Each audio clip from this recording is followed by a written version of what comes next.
1 year ago, I started a faceless YouTube channel that has since reached 21,000 subscribers, 8.3 million views, and has generated me over $70,000. And I actually knew what I was doing. You see, before launching this channel, I had already built a solid portfolio of successful faceless YouTube channels, providing me with extensive knowledge on everything YouTube related. And this was just another project of mine. You could say I'm one of those gurus on YouTube, but unlike them, I know what I'm talking about. And I'm not here to feed you some bullshit surface level tips that even your grandma knows. I'm here to provide a detailed case study of one of my faceless channels and share my thought process throughout the entire journey. How did I find the niche? How did I create videos? How did I beat my competitors? How did I revive my channel when it was almost dying? How did I always stay ahead of the curve? If you apply everything I share in this video, I promise you, within the next 6 to 12 months, you'll start making serious money.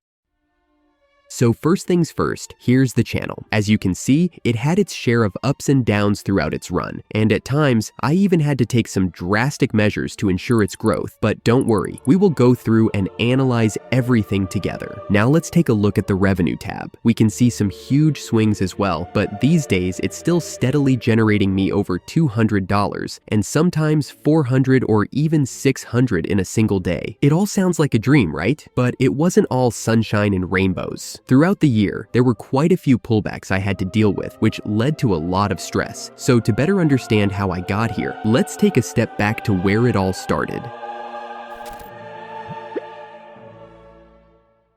Now, you might have noticed that this channel wasn't exactly built from the ground up. It was already pulling in a few hundred views daily before I began actively uploading. That's because I bought this channel, and I bought it a few years ago. It was monetized and pretty cheap, a good investment at the time, though I didn't have a specific plan for it. It just sat there accumulating dust with its old animation videos, serving a completely different audience. Last year, however, I decided to transform it into a profitable faceless channel. So, on April 27th, I uploaded my first video. But wait, what's my niche, you ask? You probably already noticed that the ratio between views and revenue is quite interesting. If we divide the overall last year's revenue by the amount of views in thousands, we get $9 RPM. That's basically how much the channel generates for every 1,000 views. And if you know anything about RPMs, then you understand how high it is. In comparison, the football niche is usually $1 to $2 RPM, news $4 to $6, automotive $4 to $5. But you shouldn't take these RPMs at face value because there are a lot more variables to consider when it comes to determining the RPM of a niche. For example, geography. Where's my primary target audience located? If I make videos about Europe, naturally, my audience will also be located in Europe. If I make videos about New York, chances are my core audience will reside in New York. It's a straightforward point, yet extremely crucial to consider because you need to target the countries with the most buying power.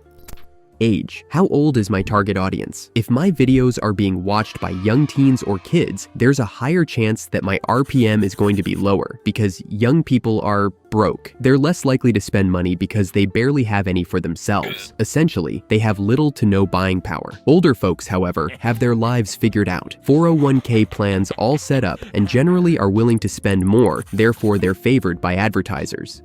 Topic.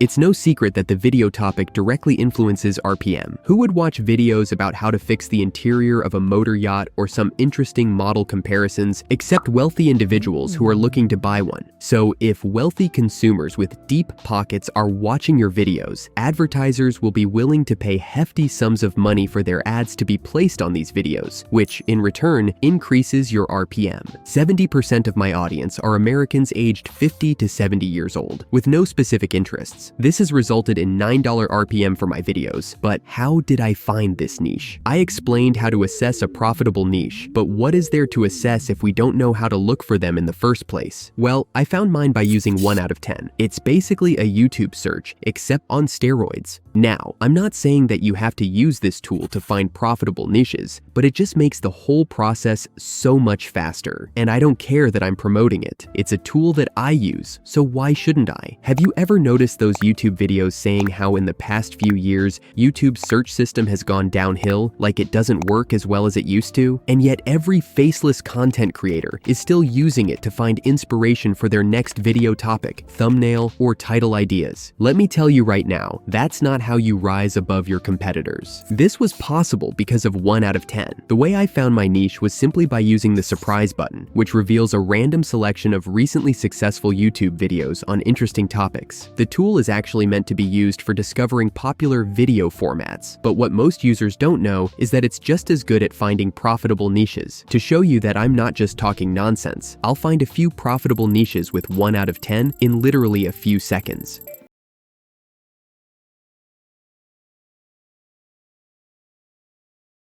Okay.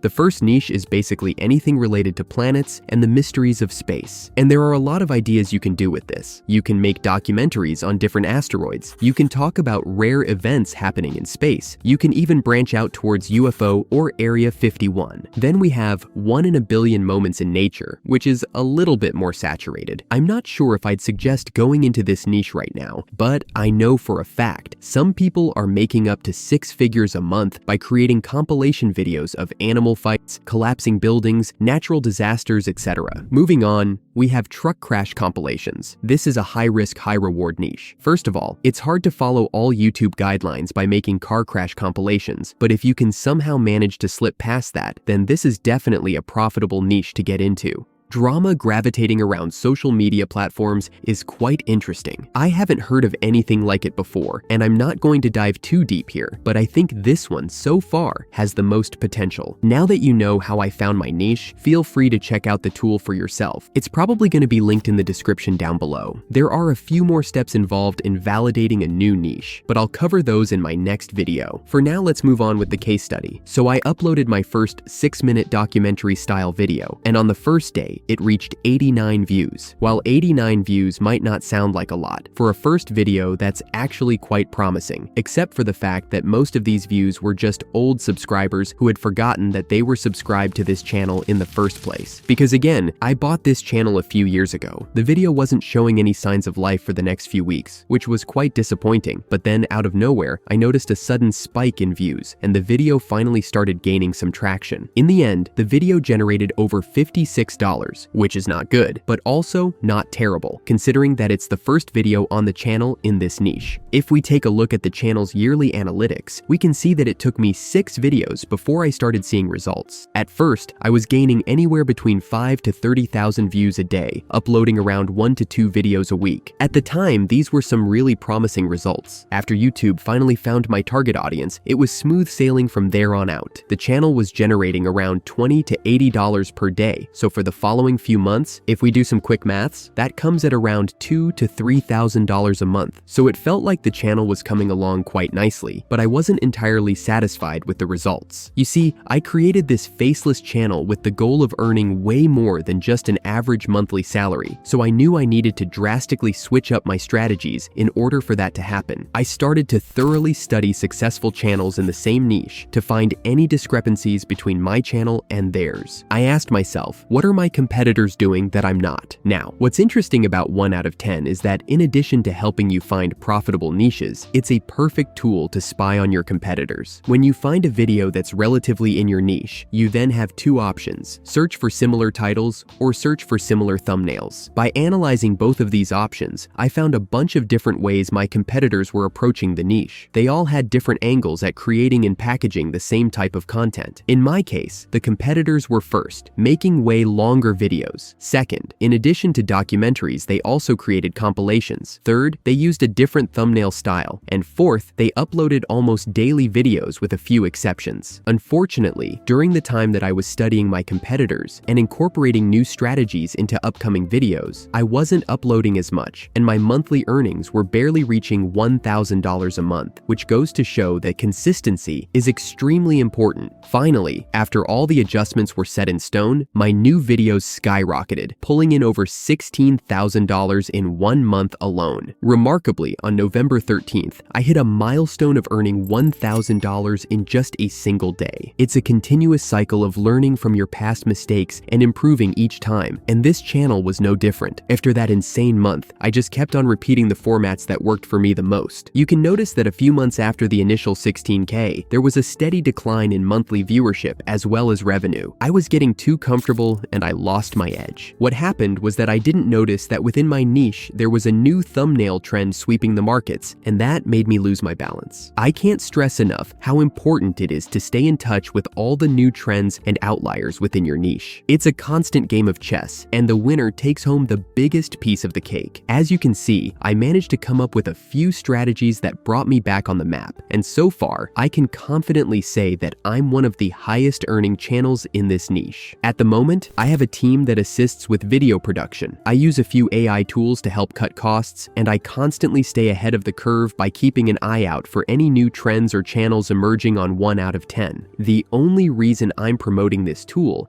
is because I use it myself every single day. I truly believe it can set you apart from the rest of the competition, and I wouldn't be promoting it if that wasn't the case. I hope you enjoyed this case study of one of my faceless channels. I'll be making more of these videos, so if you found this valuable, let me know in the comments down below. Bye-bye.